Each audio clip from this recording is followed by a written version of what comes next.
હવામાન વિભાગે મોટાભાગના જિલ્લાઓ માટે રેડ એલર્ટ જારી કર્યું હતું, પરંતુ આખરે શું થયું કે અમદાવાદની આસપાસના જે વિસ્તારો હતા ત્યાં રેડ એલર્ટ જેવો વરસાદ નહોતો પડ્યો. જો કે એ સિવાયના જે જિલ્લાઓ છે, દક્ષિણ ગુજરાત હોય, મધ્ય ગુજરાતના જિલ્લાઓ હોય, ત્યાં તો એવું જ બન્યું કે મોટાભાગે વિસ્તારોમાં અતિવૃષ્ટિ થઈ અને તે બાદ પૂર જેવી સ્થિતિનું નિર્માણ થયું. પરંતુ આ જે સિસ્ટમ છે તે આખરે કેમ નબળી પડી, આખરે કેમ તે ગુજરાતમાંથી ફંટાઈ ગઈ, તે જાણવાનો પ્રયત્ન કરીશું. પશ્ચિમ બંગાળનો આ વિસ્તાર આપ જોઈ રહ્યા છો કે જ્યાં 26 જુલાઈએ ડિપ્રેશનની આ સિસ્ટમ તમને જોવા મળતી હશે.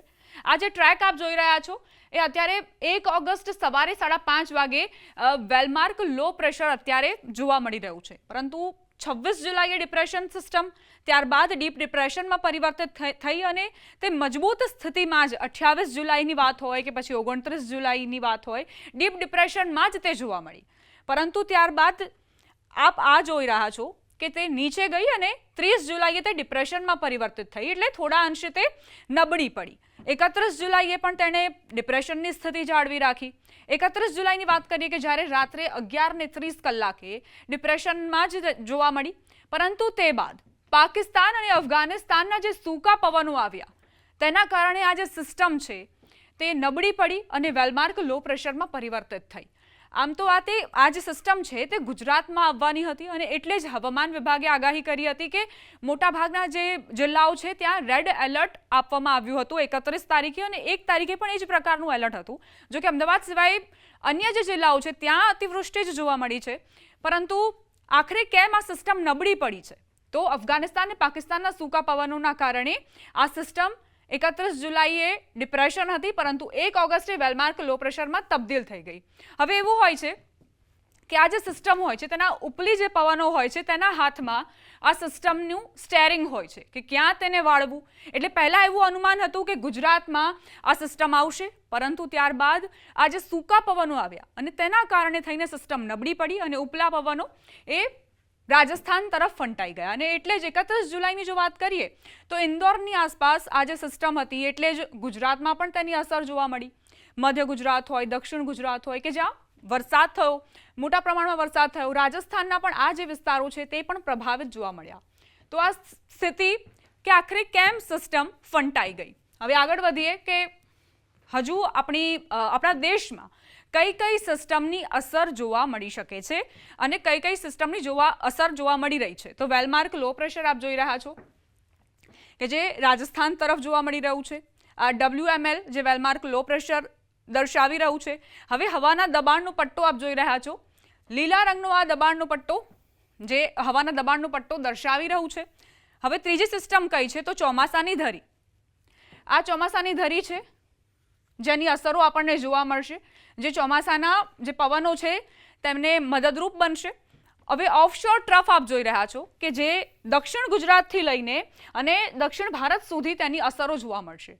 હવે આગળ વધીએ અને એ સમજીએ કે ફરી સામેલાધાર વરસાદની અસર ક્યાં ક્યાં જોવા મળશે. આવતીકાલે સવારે 8:30 વાગ્યા સુધી ક્યાં શું એલર્ટ આપવામાં આવ્યું છે તે સમજીએ. હવે આ લાલ કલરનો આ જે પટ્ટો જોઈ રહ્યા છો, અમદાવાદ, બોટાદ, ભાવનગર, રાજકોટ, મોરબી, સુરેન્દ્રનગર કે જ્યાં રેડ એલર્ટ આપવામાં આવ્યું છે. એટલે સંભાવના છે કે 8 ઇંચ સુધીનો વરસાદ ત્યાં વરસી શકે છે. હવે આવીએ કે ઓરેન્જ એલર્ટ ક્યાં ક્યાં આપવામાં આવ્યું છે. કચ્છ, વાવથરાદ, પાટણ, બનાસકાંઠા, મહેસાણા, સાબરકાંઠા, ગાંધીનગર, અરવલ્લી, ખેડા, આણંદ, ભરૂચ અહીં ઓરેન્જ એલર્ટ આપવામાં આવ્યું છે. એટલે 4 થી લઈને 8 ઇંચ સુધીનો વરસાદ ખાબકી શકે છે. હવે આવીએ યલો એલર્ટ પર કે જ્યાં 2.5 ઇંચથી 4 ઇંચ સુધીનો વરસાદ વરસી શકે છે. તો એવા કયા જિલ્લાઓ છે? દેવભૂમિ, દ્વારકા, પોરબંદર, જુનાગઢ, ગીર સોમનાથ કે જ્યાં યલો એલર્ટ આપવામાં આવ્યું છે. આ સિવાય વડોદરામાં પણ યલો એલર્ટ આપવામાં આવ્યું છે. પંચમહાલ, મહેસાણા, દાહોદ, છોટાઉદેપુર, નર્મદા, સુરત, નવસારી અને વલસાડ, દમણ, દાદરાનગર હવેલી અહીં યલો એલર્ટ આપવામાં આવ્યું છે. તો આ સ્થિતિ કાલ માટે સવારે 8:30 વાગ્યા સુધી ફરી સામેલાધાર વરસાદ થશે કે કેમ, તેનો જવાબ તમને આ મેપ પરથી મળી જશે. પહેલા વાત કરીએ યલો એલર્ટની. તો યલો એલર્ટ 2.5 થી 4 ઇંચ સુધીનો વરસાદ કચ્છ, મોરબી, સુરેન્દ્રનગર, પાટણ, વાવથરાદ, બનાસકાંઠા, મહેસાણા અને સાબરકાંઠામાં જોવા મળી શકે છે. બાકી જે પણ જિલ્લાઓ છે ત્યાં ગ્રીન પોર્શન આપ જોઈ રહ્યા છો, એટલે ત્યાં વરસાદની કોઈ સંભાવના નથી 2 ઓગસ્ટે. હવે અલગ અલગ જે વેધર મોડલ છે તે શું કહી રહ્યા છે તે પણ સમજીશું. 2 ઓગસ્ટ રાત્રે 11 વાગ્યા સુધીની સંભાવના તમને દર્શાવી રહ્યા છીએ. ECMF વેધર મોડલ જે છે, ECMWF વેધર મોડલ, તેના હિસાબે 5 ઇંચ સુધીનો જે વરસાદ છે, એટલે આ જે ડાર્ક કલર આપ જોઈ રહ્યા છો, ગાંધીનગર, અમદાવાદ, પાટણનો કેટલોક ભાગ, મહેસાણાનો કેટલોક ભાગ, સાબરકાંઠાનો કેટલોક ભાગ, કે જ્યાં સંભાવના છે કે 5 ઇંચ સુધીનો વરસાદ વરસી શકે છે. હવે જે આપ આ જોઈ રહ્યા છો કે ઓરેન્જ જે પટ્ટો જોવા મળી રહ્યો છે, કે ત્યાં છૂટાછવાયા એટલે કે 2 ઇંચ સુધીનો વરસાદ વરસી શકે છે. દ્વારકાનો કેટલોક ભાગ છે, મોરબીનો કેટલોક ભાગ છે, જૂનાગઢમાં પણ એ જ પ્રકારની સ્થિતિ, 2 ઇંચ સુધીનો વરસાદ અહીં ખાબકી શકે છે. હવે આગળ વધીએ, GFS વેધર મોડલની પણ વાત કરી લઈએ. તો GFS વેધર મોડલમાં આપ જુઓ કે કચ્છનો આ ભાગ છે, આ સિવાય રાજકોટ, સુરેન્દ્રનગરનો કેટલોક ભાગ, મોરબીનો કેટલોક ભાગ, બોટાદનો કેટલોક ભાગ, આણંદનો કેટલોક ભાગ, મહેસાણા, સાબરકાંઠા, અહીં 5 ઇંચ સુધીનો વરસાદ વરસી શકે છે. બની શકે કે છૂટાછવાયા વરસાદી ઝાપટા પણ વરસે, મુશળધાર વરસાદ પણ વરસે, પરંતુ 5 ઇંચ સુધીનો આંકડો લગભગ હોઈ શકે છે. અને હવે આગળ વધીએ અને વાત કરીએ કે આઇકોન વેધર મોડલ, તેની શું શક્યતાઓ છે.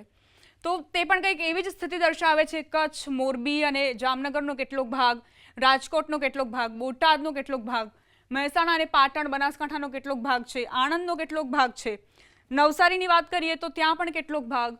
એટલે અહીં 5 ઇંચ સુધીનો વરસાદ વરસી શકે છે. આઇકોન વેધર મોડલ આ દર્શાવી રહ્યું છે. તો અલગ અલગ જે વેધર મોડલ છે આ જાણકારી આપી રહ્યા છે. તો આ રીતે સિસ્ટમ કઈ રીતે ફંટાઈ, ત્યારબાદ શું આગાહી કરવામાં આવી છે, કાલની શું આગાહી છે, એટલે 2 ઓગસ્ટ સુધી કેવા પ્રકારનું વાતાવરણ જોવા મળી શકે છે, તેને લઈને તમને માહિતી આપી.